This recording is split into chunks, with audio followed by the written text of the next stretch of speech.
2022 మే 11 నుంచి అమల్లోకి వచ్చిన నిబంధనల ప్రకారం ఎంపీకి నెలకు జీతంగా ₹1,00,000 అందుతుంది.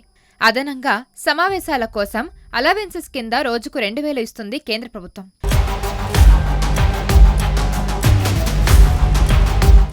ఆఫీస్ అలవెన్సెస్ కింద 20,000, స్టేషనరీకి 4,000, పోస్టల్ ఛార్జ్ కోసం 2,000 ఇస్తుంది. ఇక పార్లమెంట్ సమావేశాల్లో పాల్గొనేందుకు, ఇతర అధికార కార్యక్రమాలకు హాజరయ్యేందుకు ఉచిత ప్రయాణ సౌకర్యం కల్పిస్తుంది. 15 రోజుల కంటే ఎక్కువ రోజులు పార్లమెంట్ సమావేశాలకు సెలవు పెట్టకుండా వచ్చిన వారు మాత్రమే ఈ ప్రయాణ రియంబర్స్మెంట్కు అర్హులు. ఎంపీలకు ఫస్ట్ క్లాస్ రైల్వే కోచ్లలో ఉచిత ప్రయాణ సదుపాయం కల్పిస్తుంది సర్కార్.